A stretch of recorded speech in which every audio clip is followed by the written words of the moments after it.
Those who do nothing are inviting shame as well as violence. Those who act boldly are recognizing right as well as reality. What's up, YouTube?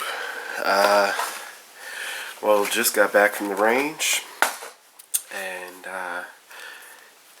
did a little bit of shooting, of course. That's why you go to the range. I shot the 9mm. Wanted to run a little test on that. I shot it well over a month ago. Never cleaned it. And shot it again today. And didn't even store it in a safe or anything in good conditions. It's been in a storage unit, so it's gotten hot, it's gotten cold, it's gotten hot, it's gotten cold. And she shot flawlessly. But I'll probably do another video on that. But today I wanted to talk about the Windham and how she performed. And she did amazing. She did amazing. I thought I'd have to adjust the sights a lot more than what I did. I had to turn the rear sight maybe 10 clicks over to the right, which to me doesn't seem like an awful lot. And I had to drop the front sight post down about 5 clicks.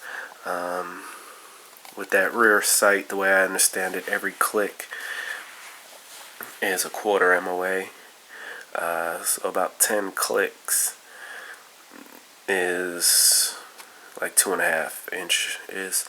Yeah, about 2.5 inches. That's 5 clicks there, which I think is a half MOA, if I'm not mistaken. I could be wrong, but this is what I was reading on the website. So that was about 2 inches there. But every shooter's different, you know what I mean? This is not saying anything about the rifle, but considering I didn't have to adjust them that much, and it's pretty much my first time shooting the AR, one of my first times, for the most part, you know, for the length of time and the rounds I fired, this pretty much is my first time. I did use the metal magazine that comes with it, that is made by them, as you can see, Windham Weaponry. Except for that, which you really didn't hear that often. It was kind of like when I take a shot and check its position on the target, so on and so forth, and put the rifle down for a minute. That's when I heard it, not so much when it was actually being fired. But yeah, it worked flawlessly. This follower is amazing. It's actually, this follower in spring is stiffer than the follower in spring on the what you call it, the PMag, the Magpul PMag with the window in it. I shot this too. This worked fine. So it took both of these 30-round mags just fine. Not one failure to eject, not one failure to feed, not one jam, nothing. Fired flawlessly. I couldn't do any rapid firing, so I couldn't do any rapid fire tests to see how she handled, but you know, as long as there was a second or two in between each shot, that was fine. And I tried to get my shots as close as possible, and nobody complained about rapid fire or anything like that. But it was pretty quick. Very little smoke, very little discharge. On the last round bolt lockback, there was smoke that would, a little bit of smoke that came out of the chamber itself, but very little came out of the muzzle. The muzzle got hot, but not excessively hot. Tell you what, those Magpul handguards work amazing. I know I have the AFG angled foregrip there. I like that. That worked amazing. It felt real comfortable in my hands.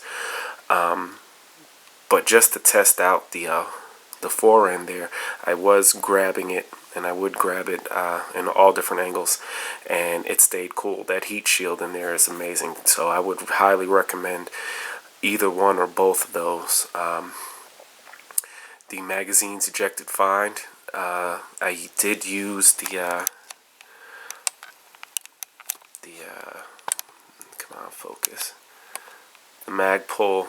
Come on, focus, focus, focus, focus. Okay, it's not going to focus, but the Magpul bad lever, as you can see there, I used it, and it was a lot easier and a lot more natural just to hit that with your trigger finger. So I like that. The butt stock didn't give me any problems. They actually put a very good butt stock on there. I have no complaints about the butt stock. My only complaint is because I do wear the earmuff style hearing protectors and not the inner ear protectors.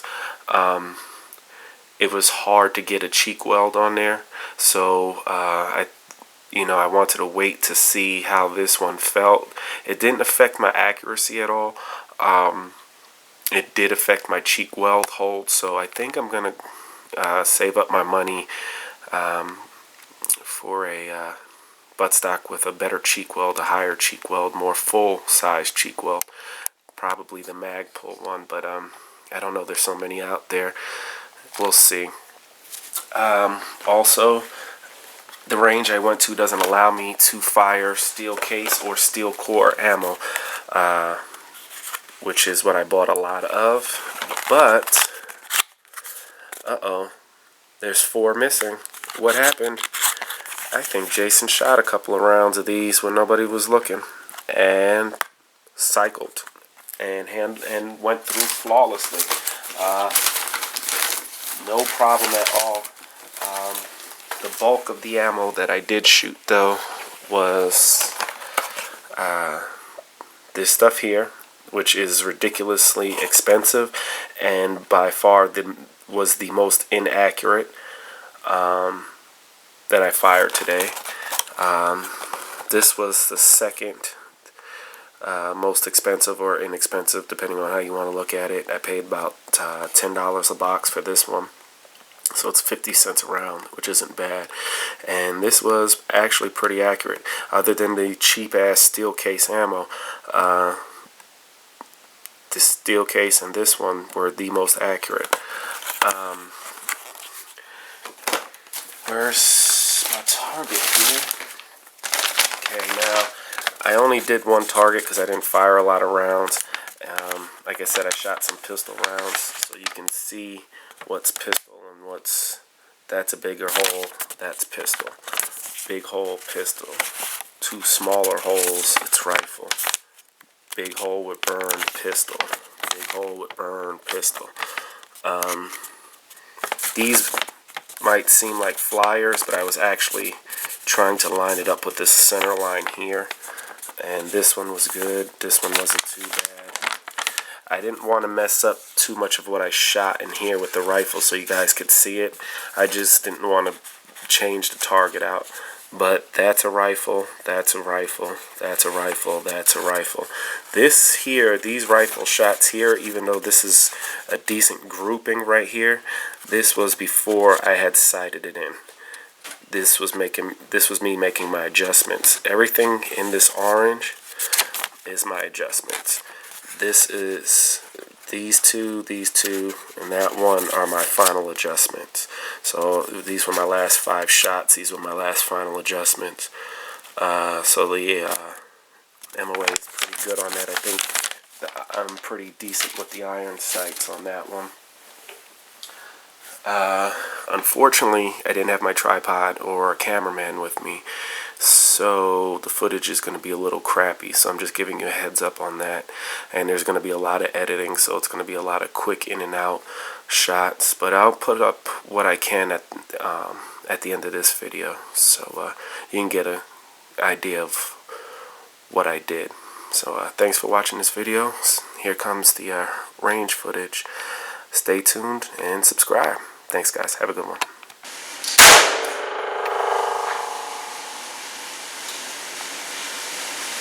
Now this end here is going to go right up underneath the trigger guard, lift this on the pilot, and then, there you go. You're going to feel the on your finger and on your thumb. Okay. That's how you know where they're at. Okay. Okay, so remember, push forward.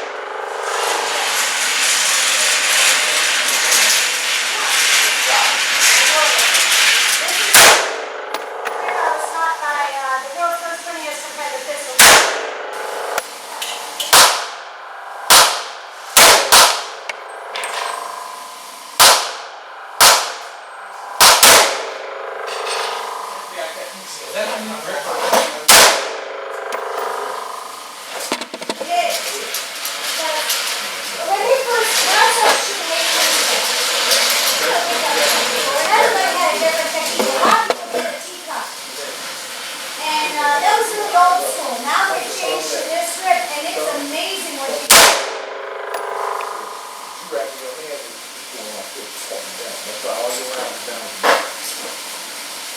You are